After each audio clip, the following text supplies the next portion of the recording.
The Stone of Contentment. The children had formed the Hush Hush Club and were having their first meeting, but they couldn't decide on the club rules. Wilma thought they should have a secret password, and Biff wanted a secret wink. Kipper thought they would need food for their club. A different person each day must bring something to eat, Chip agreed, but Wilf wasn't happy. He didn't think the club needed any rules at all. The whole point of clubs is to have rules, argued Wilma, and she, Biff, and Kipper got up to left. Chip turned to Wilf. What's wrong with rules? He asked. Floppy sighed. I wish we'd followed that one about food. That was my favourite. The key on Floppy's collar started to glow.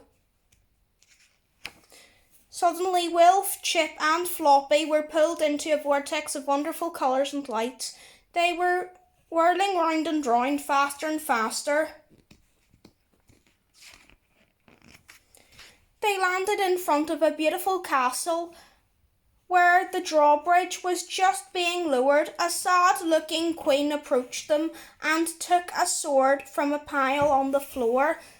She tapped each of them on the shoulders and knighted them. Sir Wilf, Sir Chip and Sir Floppy. Queen Sharon needed their help. My magic stone of contentment has been stolen, she cried. Now that it's gone, everyone is disconnected. The Queen told them how the evil knight Sir Vile had taken the stone to his castle.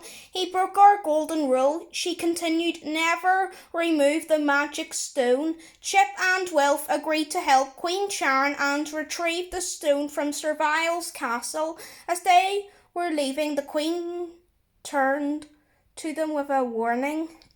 Remember our rules of knighthood, she said. Rule 1, always carry your shield and sword. Rule 2, don't miss meals. And Rule 3, never block up a river. And with that, she turned and left.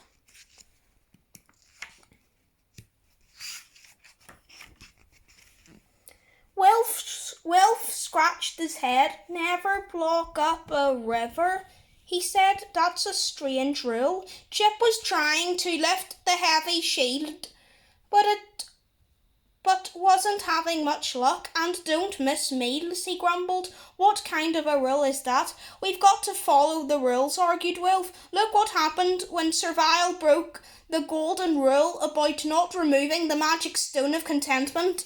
Just then they heard a horrible laugh. Sir Vile, he rode up to them on his horse, lowered his lance and picked up Chip with it. Drop him, you big bully, shouted Wilf. But Sir Vile laughed. Make me, he sneered, galloping away to his castle.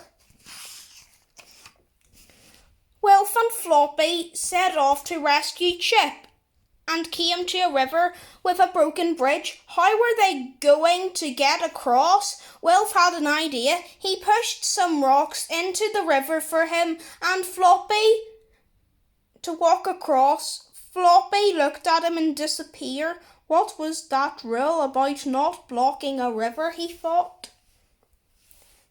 With the river blocked, the water level dropped, and when a fire broke out in the village, the villagers soon had no water to put it out. Meanwhile, at Sir Vile's castle, Chip was tied up and told to feed coal to toast the dragon. I have a rule, said Sir Vile. Never let a dragon go hungry. If Toast gets hungry, he gets angry.